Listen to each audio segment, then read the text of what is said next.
Chicago is on fire, and it's not because of the deep dish. A share sale could change Bears ownership.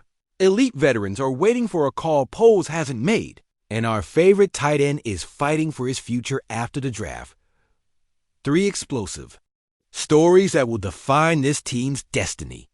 Are you ready for the truth? Because this is just beginning. Chicago is living through decisive days, and I'm going to tell you everything that's happening. Because while you thought the offseason was quiet, I say this to you. Things are happening that will change the course of our Bears. Let's start with something that's keeping me up at night. Ben Johnson arrived in Chicago with a plan, with a vision. But you know what worries me? That we have Montez Sweat and Deo Odeyingbo as our starters. But behind them, there's nothing. Proven. Do you think that's enough to compete against Aaron Rodgers in New York? Against the Lions who went to the conference finals? Against the Vikings who always give us trouble? I think not. And I'm not the only one. Christopher Knox from Bleacher Report is screaming for the Bears to sign a veteran pass rusher, mentioning 3 names that have me completely excited. Zadarius Smith, Preston Smith, and Von Miller. Can you imagine any of these beasts coming to Hollis Hall? Let's break it down because this story has many layers.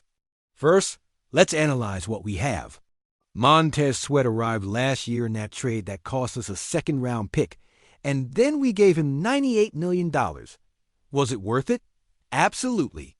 But one player doesn't make a defensive line. We need depth.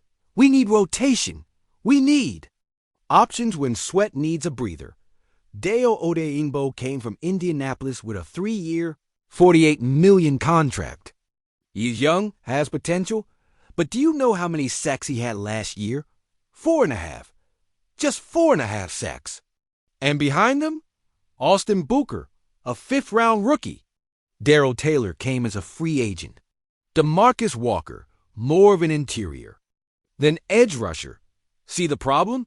We don't have proven depth. Now, let's talk about Zadarius Smith, and brace yourself because this will blow your mind.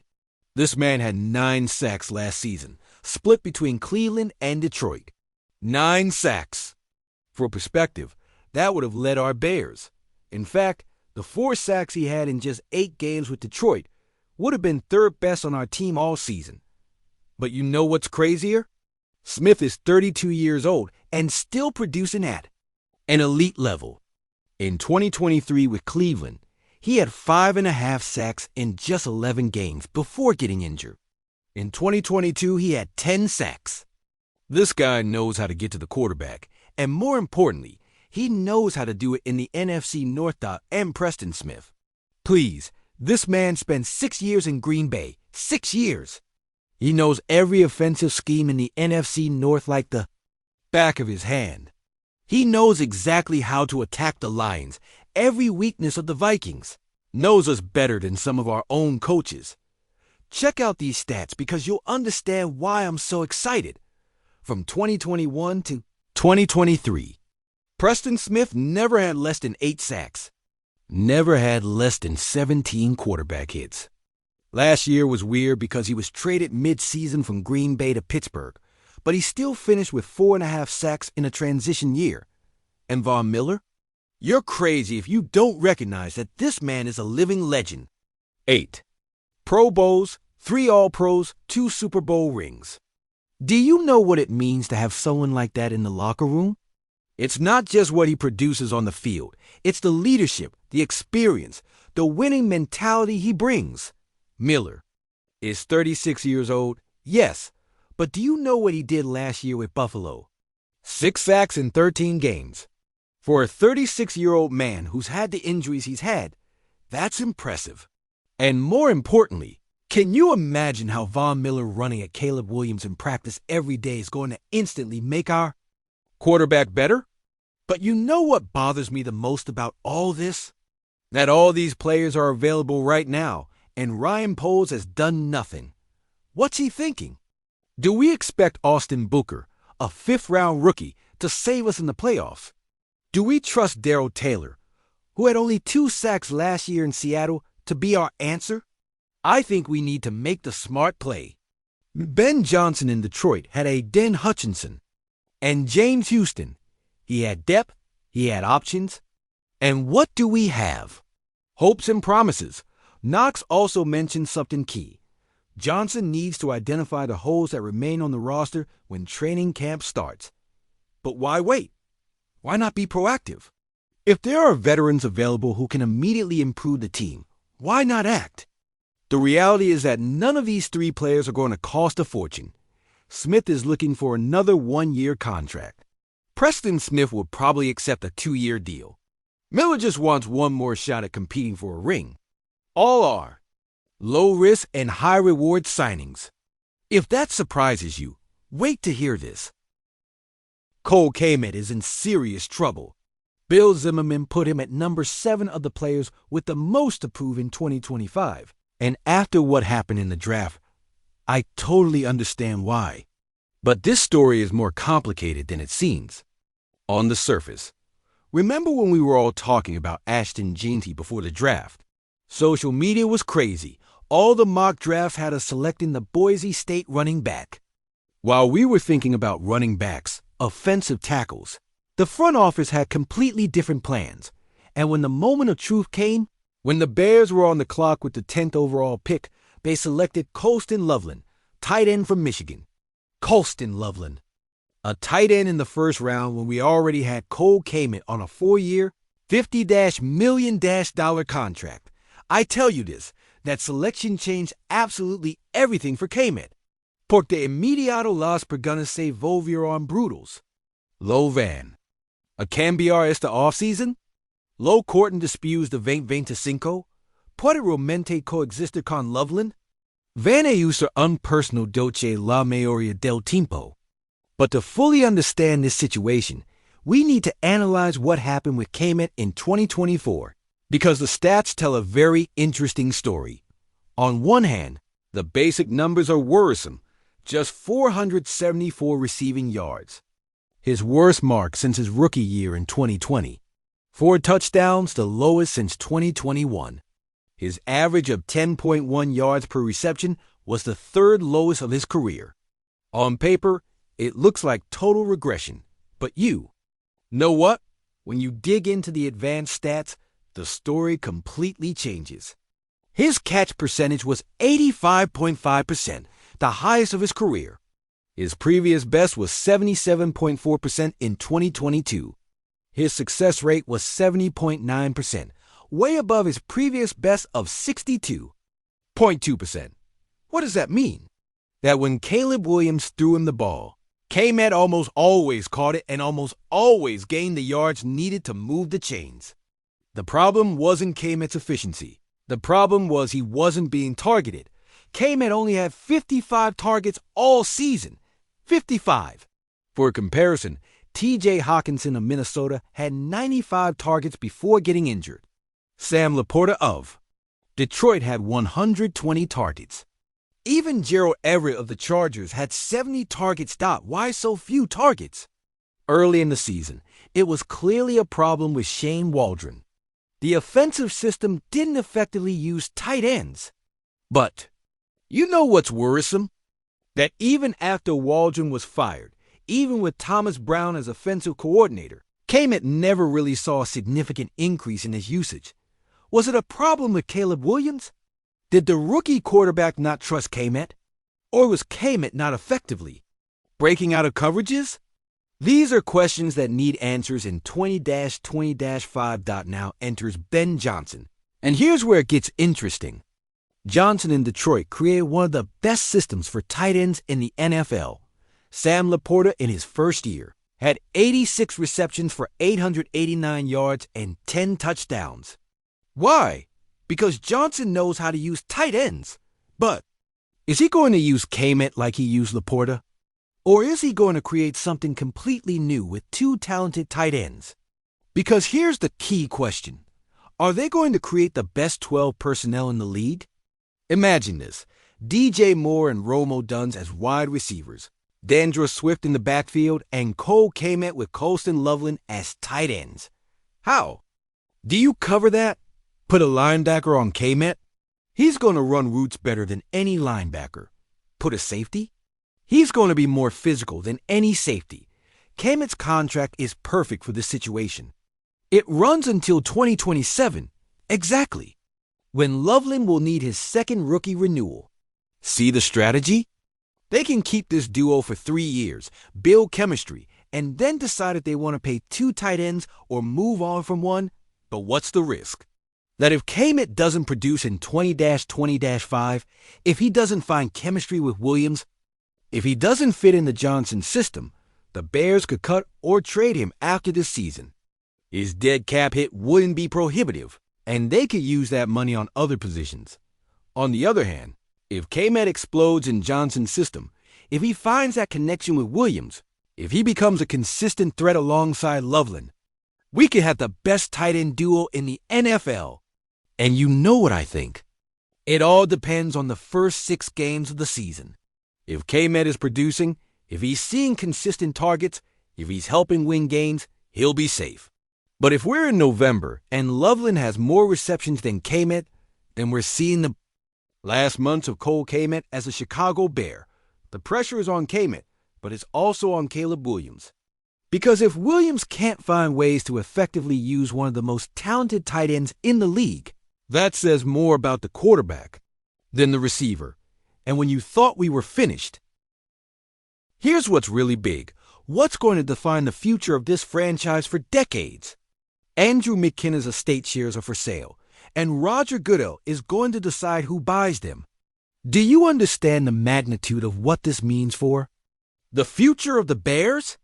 But before we get into speculation, let me explain exactly what's happening. Because this story has more layers than an onion and is much more significant than some media are reporting, according to Eben Novy-Williams and Kurt Badenhausen of Sportico. McKenna's estate shares represent about 2% of the team. Earlier reports had said it was between 3 and 4%, but sources close to the situation confirm it's around 2%. It might sound small, but do you understand what 2% of the Chicago Bears means? With the Bears valued by Sportico at $6.26 billion and by Forbes at $6.4 billion, we're talking between $125 and $128 million. $125 million. You're crazy if you think that's pocket change. But here's what makes this situation unique and potentially explosive. The McCaskies and Pat Ryan have the first option right. But if both want to buy the shares, if there's a dispute between them, guess who decides? Roger Goodell. The NFL commissioner is going to decide the future ownership of our team. And you know why this completely fascinates me. Because this could be exactly the piece the McCaskies needed to finance that stadium in Arlington Heights. Let me explain the strategy I think is happening here. The stadium project is stalled, right? Lack of government support on infrastructure costs, tax problems, financing issues. But what if the McCaskies buy these shares, consolidate more control over the franchise, and then sell a percentage to private equity to get the funds they need? The NFL changed the rules. Now it allows up to 10% of teams to be sold to private equity firms. The Dolphins, Bills, Eagles, 49ers already did it. And you know with what valuations? Over $8 billion. $8 billion. If the Bears are valued at $8 billion in a private equity sale, 10% would be $800 million. Do you think an additional $800 million wouldn't completely change the stadium situation? But there's another angle. Here that fascinates me. Pat Ryan. Who is Pat Ryan? Founder of Aon Corporation, with a net worth of over $1 billion and has been involved with the Bears for decades. What happens if Ryan buys the shares? Does that change the power dynamics within the organization? Ryan could be exactly the type of investor pushing for modernization, operational changes, and more aggressive decisions in free agency. The McCaskies have been financially conservative for years. Could a billionaire like Ryan change that mindset?